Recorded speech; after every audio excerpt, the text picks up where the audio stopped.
Hello అండి, మన కమ్మనైన తెలుగువారి పెరుగు వడ ఎలా చేసుకోవాలో చూపిస్తాను. వీడియో స్కిప్ చేయకుండా చూడండి. కమ్మనైన తియ్యటి పెరుగు, నైట్ తోడు పెట్టుకున్న పెరుగుని ఇలా ఒక బౌల్లోకి వేసేసుకొని ఆ పెరుగంతా బాగా అలా గడ్డలుగా లేకుండా పెరుగంతని బాగా చిలకరించుకోండి. ఇప్పుడు పోపు పెట్టేసుకోండి. ఆవాలు జీలకర్ర వేసుకొని ఆయిల్లో కొంచెం కరివేపాకు, కావాలంటే ఒక మిరపకాయ కూడా వేసుకోవచ్చండి.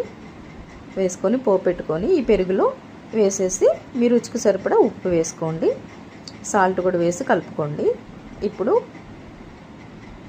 ఆయిల్లో నుంచి తీసిన ఈ వడల్ని వెంటనే తీసి దీంట్లో వేసేసుకోండి. ఈ పెరుగులో అలా మనం ఆయిల్లో నుంచి తీయగానే ఇలా వేసేసేయాలండి. అప్పుడే పెరుగు వడలు బాగుంటాయి. ఈ పెరుగుని బాగా పీల్చేసుకుంటుంది అనమాట. అలా పెరుగులు మొత్తం ఆ పెరుగులో మునిగే వరకు ఆ గారెలను అలా కలిపేసుకొని ఇప్పుడు కొంచెం కొత్తిమీర, కావాలంటే క్యారెట్ తురుము కూడా వేసుకోవచ్చండి. నా దగ్గర క్యారెట్ లేదు, అందుకే నేను కొత్తిమీర వేసుకున్నాను. కొంచెం ఇలా బూందీతోటి గార్నిష్ చేసుకొని తింటే చాలా బాగుంటుందండి. చల్లగా ఉంటుంది. ఇంకొక బెస్ట్ టిప్ ఏంటంటే ఈ పెరుగు వడ అప్పుడప్పుడు కంటే ఫ్రిడ్జ్లో పెట్టుకొని ఒక 1 అవర్ తర్వాత తిన్నారంటే చల్లగా కడుపులో చాలా బాగుంటుంది.